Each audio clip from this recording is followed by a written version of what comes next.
نروح للفنانة الجميلة اللي رحلت يوم 22 ديسمبر عام 2002.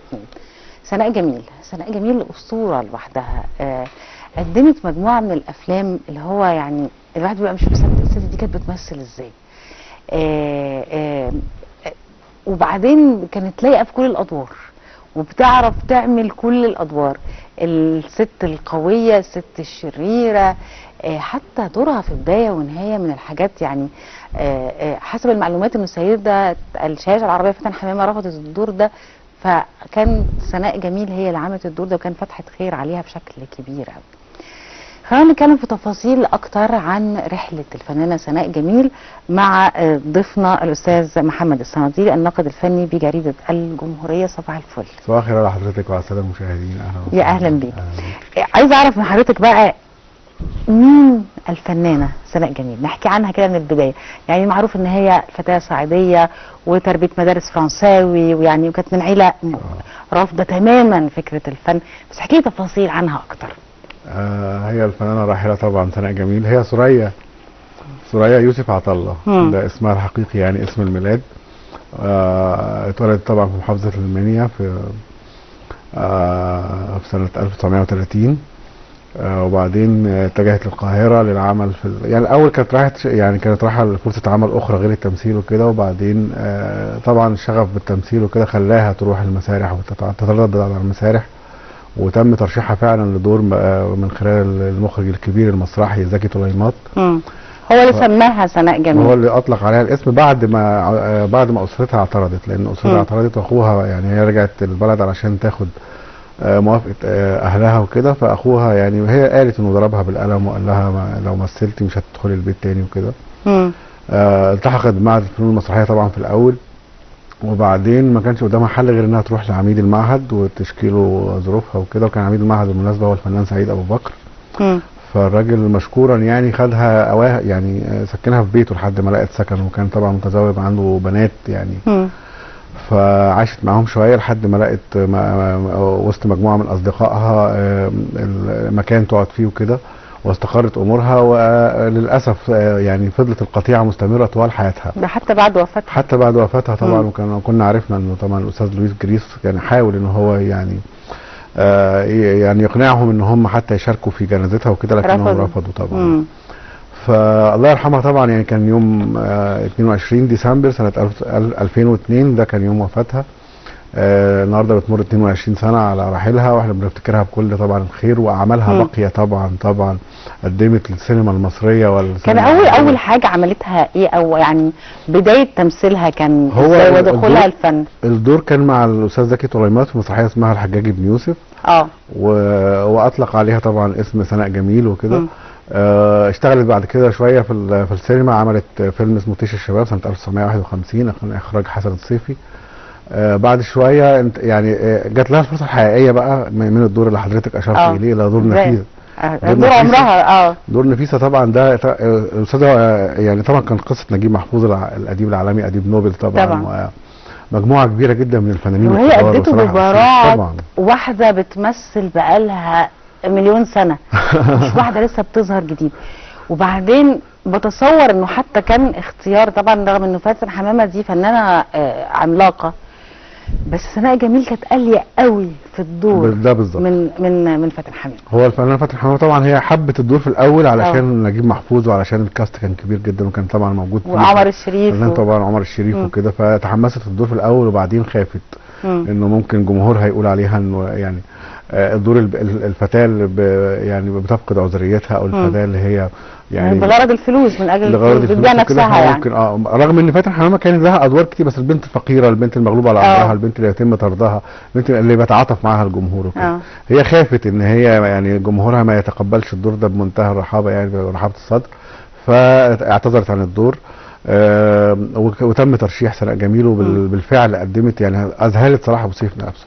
يعني صلاح كان خايف، صلاح كان معتمد ان معاه نجمه زي فاتن حمامه وقايله له اوكي على الفيلم وكده، لما جه يصور وكده فاتن مش موجوده، فكان الدور طبعا كان هيعمله مشكله، لكن هو دور محوري جدا في الفيلم. طبعا. يمكن دور طبعا من دور يعني رئيسي جدا. دور رئيسي جدا جدا، ودور هو اللي بيكشف المأساة. وبعدين من اكتر الحاجات اللي تفتكرها اساسا في الفيلم ده اول ما تجيب سيره الفيلم دوت هو دور سناء جميل. بالظبط، لانه ده محور التراجيديا في الفيلم. لانه هو ده يعني هي يعني كل الاخوات الولاد يعني واحد اتعين في الحكومه، واحد بقى ضابط، والثالث حتى اللي فقد طريقه ده كان بيصرف على العيله وكده. لكن المأساة الحقيقيه كانت مأساة نفيسه، وهي اللي ما تقبلهاش طبعا عمر الشريف، ويعني ارغمها في النهايه ان هي يعني تلقي بنفسها في النيل وكده، وكانت نهايه مأساويه طبعا. ومشهد السجن طبعا كان مشهد من المشاهد فهو علامه من يعني الميلودراما بيقولوا هو الفيلم تراجيدي زياده عن اللزوم، دراما عاليه. طبعا ميلودرامي كمان، يعني دراما يعني اللي هو واللي هو ما فيهاش انتصار للخير يعني هو كله موجع كمان جدا. طبعا بس هو كان الزمن ده يتحمل كل هذه الاعمال الفنيه المتميزه جدا، والجمهور كان يتذوق هذه الاعمال يعني يعني بذوق وبحس فني يعني مهم جدا. انت ما تقدريش انك تلعبي على الادوار دي او على الحكايه دي مع الجمهور الجديد مثلا، لانه ممكن يزهق، ممكن ما يحسش ان الدنيا ليه الدنيا سوداء قاتمه قوي كده. لكن هي كانت مرحله انتقال بقى، انت مصر كلها كانت بتنتقل طبعا من زمن لزمن ومن عصر لعصر، فكانت مناسبه جدا. وطبعا نجيب محفوظ كان يكتب من نبض الواقع، هو يعني يتسم مش يعني مناسب شويه، يعني بتحب يعني نجيب محفوظ علشان سمه الوجوديه شويه اللي في اعماله، وفكره مصير الانسان واختيارات الانسان اللي بتدفعه الى الهاويه او الى النجاح او الى القمه. فهو كان مغرق في الحاجات دي بصراحه يعني. فاللي بيستقبل بقى الاعمال دي لازم يبقى فنان مثقف. ونيجي للنقطه الرئيسيه في حياه سناء جميل، وهي الثقافه. هي كانت موسوعيه الثقافه بصراحه. كانت تتحدث الفرنسيه كاهلها، وكانت مطلعه على الاداب الاجنبيه، كان لها راي في الاعمال الفنيه التي تقدم، وكانت يعني تدفع المخرجين والكتاب وكتاب السيناريو الكبار طبعا ان هم يمصروا الاعمال الفنيه الكبيره اللي بتحصل على الكوميديا فرانسيز والمسارح الفرنسيه والبير كامو والحاجات دي. كانت هي يعني عاشقه، وعملت اكتر من فيلم عن البير كامو، منهم فيلم غريب جدا اسمه الفيلم المجهول، ده واحد من الافلام طبعا السايكودراما عاليه جدا جدا النفسيه اللي كانت يعني، حتى صوروه بره في يعني في مدينه قريبه من الالزاس في فرنسا. فاعتقد ان هي كانت مطلعه، بس هي في الاخر هي عملت البصمه الفنيه اللي محدش يقدر يجاريها فيها يعني، حتى يعني مع احترامنا لكل الناس طبعا السيدات العظيمات في السينما المصريه، من اول سيد شاشه العربيه طبعا فاتن حمامه لحد سيده المسرح العربي فنانه سميحه ايوب. دول اللي احنا ممكن نقارنهم او نجاريهم مع طبعا العظيمه سناء جميل، مع العظيمه سناء جميل طبعا. دي اللي ممكن نقارنهم بيها، لكن هي كانت متفرده بصراحه بثقافتها، متفرده، ودول ادوارها دايما مميزه وبتسيب بصمه وتلاقي فيه افيهات حقيقي ما زالت عايشه، سواء بقى في الزوجه الثانيه الليله يا عمده طبعا طبعا حاجات يعني مشهوره جدا ففضل معداوي حتى في الدراما طبعا كان ليها كمان طريقه اداء مختلفه تماما عن اي حد، مختلفه تماما عن اي حد وتبهر اي حد بالظبط. وطريقه كلامها وصوتها ده حقيقي مختلف ومتميز. طيب اذا كنا بنتكلم على بدايه ونهايه والابهار اللي عملته، حتى كنت بتقول على المخرج صلاح ابو سيف، هل كان بعديه على طول كانت الزوجه الثانيه؟ لا بعديه ب 10 سنين او 15 سنه يعني ده كان في الخمسينات، ده في 67 اوكي. وخدت على الدور ده وسام الفنون والعلوم طبعا. هي يعني ابدعت، كان دور مهم جدا جدا جدا، مهما حتى يعني مع احترامي للجميع اتعاد عمل هذا العمل الفني في حد ذاته، يعني الزوجه الثانيه سواء بقى بمسلسل بفيلم تاني، مهما جت اي واحده. سناء جميل كانت يعني دور حفيظه قمه. هو نفيسه وحفيظه، الدورين دول كانوا يعني من علامات، وكانوا الاثنين طبعا مع المخرج الكبير طبعا صلاح ابو سيف. اعتقد ان هي كانت فوق الرائعه زي ما حضرتك بتقولي. مثلت الدور باداء اللي هي فعلا انا من الفلاحين وعارف العموديه هناك يعني والناس زي يعني، والست اللي هي زوجة العمده دي بتبقى عامله ازاي كده، فانت فعلا تندهش ان هي جايبه كل التفاصيل دي. وغريبه عشان كده كنت بدات ان هي خريجه او تربيه فرنساوي طبعا. ازاي كانت بتقوم بهذه الادوار واللي فيها سواء الفلاحين او الادوار الشعبيه بهذه البراعه وهي مش متربيه كده اصلا. لا هي كانت ملتصقه بالشارع بشكل كبير جدا، وبالاسر المصريه وبالحياه المصريه بشكل كبير. وبعدين المنيا حتى مهما كانت هي مدرسه فرنسيه او كده، لكن هي المنيا دي مدينه كانت من اهم مدن الصعيد طبعا. فالحياه المصريه الجميله في الزمن ده كانت بتسمح للناس ان هم يتزاوروا، ان هم يشوفوا نماذج والستات تقعد مع بعض وكده. فهي كانت عندها القدره دي، عندها القدره على لقط التفاصيل. يعني كان نور الشريف يوصفها ان هي يعني اكتر ممثله يعني قدره على لقط التفاصيل اللي قدام. يعني وبتعرف الممثل اللي قدامها بيشتغل ازاي او بيحب ايه. ايوه فبتعمله اللي هو عايزه. وبعدين يعني ساعات مثلا ما تقدرش انها تعمل دور لانها حاسه انه الناس هتستقبله بشكل صعب قوي. يعني كان في مشهد هي بتحكي عنه في الرايه البيضاء، ده مسلسل من اهم المسلسلات طبعا فضل معداوي طبعا دي مرحله ثالثه طبعا. يعني ده لما حد بيتكلم على واحده مثلا فيها بعض الصفات تقول لك ما اصلها فضل معداوي. يعني حتى اسماء الشخصيات بتفاصيلها، بتفاصيل الكاركتر، مش بس الافيه اللي بيتقال، لا هو الشخصيه نفسها بتتاخد كلها. سناء جميل، فضل معداوي، فدي عمل زي فضل معداوي. ده حقيقي ده حقيقي. هو كان في يعني الزمن ده كانت يعني الدراما المصريه بتشتغل في سوريا وبتشتغل في الاردن وبتشتغل في استديوهات عجمان فكان في يعني جزء من الاستديوهات في الاردن. فراحوا هم يصوروا تقريبا الفيلا من جوه، تفاصيل الفيلا من جوه كانت بتتصور في استوديو من استوديوهات الاردن وكده. فراح السفير المصري فعارف ان هم موجودين، راح يسلم على استقبلهم في بيته ويسلم على الست ست طبعا سناء جميل وبيسلم عليها. فهي بتتكلم بطريقه هو مش عارف هي بتصور ايه، بتتكلم بطريقه خشنه جدا في الكلام وحاجات كده. فاقول لها يا فندم انا قابلت حضرتك في مصر، انت واحده ثانيه خالص غير اللي انا قابلتها. فهي يعني اندهشت كده، وقفت لحظه وبعدين سندها طبعا الناس اللي موجودين. استاذ هشام سليم طبعا كان معاهم قال يا فندم هي بتعمل دور معلمه في سوق السمك. هي متقمصه الدور مش عارفه تطلع بره الشخصيه. تطلع بتكلم السفير كده يعني فاهم كانها فضل معداوي. كانها فضل لا ده انا كمان سمعت لها كلام عن ادائها في الزوجه الثانيه، وهي طبعا كانت متجوزه يعني طبعا رجل يعني وكانت طبعا استاذ لويس جريس.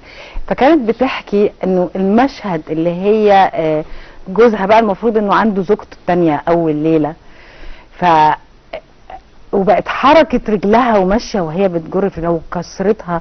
فبيقول لها حتى صلاح ابو زيد انت عملتي الدور ده ازاي؟ فقالت له انا تخيلت يعني سيبوني كده شويه وانا هعمل لكم الدور المشهد. انا تخيلت ان لويس هو اللي في الاوضه دي، فممكن يبقى رد فعلي ايه. تخيلته لدرجه ان هو بقى بجد حقيقه، وان هي بقت عايشه هذا الدور انه جوزها فعلا جوه، فهي بتنهار ازاي لان جوزها مع واحده ست تانية. هو ده اللي كنت بحكي عليه، اللي هو التقمص، لقط التفاصيل بشكل كبير جدا، القدره على استيعاب الشخصيه بشكل نادر، وبتخزن التفاصيل بشكل كبير جدا، وبتعرف يعني حتى هي فضه بس ما كانتش حاله الزعيق ولا الحاجات. هي شوفي كل تفاصيلها بالعربيه اللي بتركبها طبعا، بالشعر اللي بتركبها ولا حمو يعني باللغه بالطريقه بالاداء مع الصناعيه بتاعتهم. كنت عايز احكي لك على مشهد مع سيد زينا لما كان عايز يخطب بنتها وكده. هي بتصور، هي ما كانتش بتعيد ولا مره، بتقول المشهد من اول تيك على طول.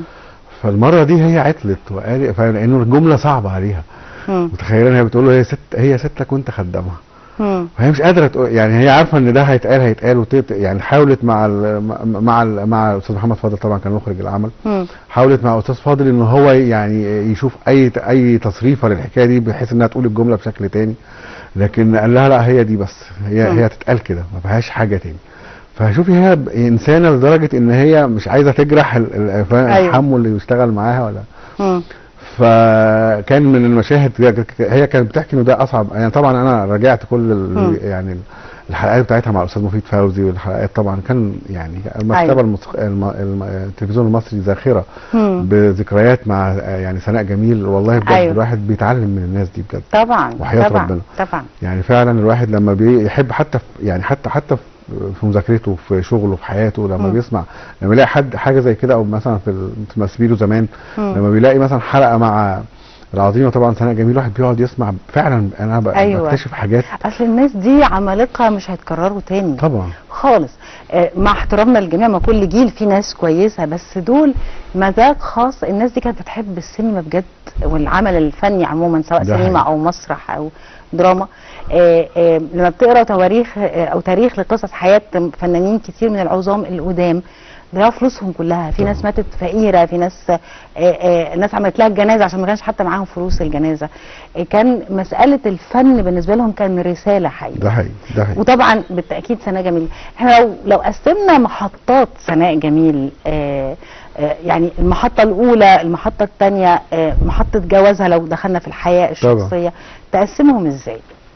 هو تاريخ ممتد، بدأ من أول الخمسينات، من أول 51 لحد ما توفاتها. يعني هي اشتغلت، اشتغلت أعمال كتيرة جدا. اشتغلت الصورة تطلع اضحك الصورة تطلع حلوة طبعا مع الفنان القدير أحمد زكي، طبعا ربنا يرحمه. كانت بتقول عليه عبقري تمثيل، كانت بتعشقه وكانت بتنحني له. وعملت معاه سواء الهانم. سواء الهانم كان واحد من الأفلام. هي طلبت منه إن تشتغل معاه، فبعت لها سيناريو سواء الهانم. كانت اشتغلت معاه لحد سنة 98 اللي هو وقت إصدار الفيلم بتاع سواء الهانم، وبعد كده اشتغلت معاه فيلم تاني اللي هو اضحك الصورة تطلع حلوة. كان برضو من منتهى الافلام الكلاسيكيه اللطيفه الرومانسيه الهاديه الناعمه، اللي كان فعلا ادائها فيه كان غير مختلف تماما.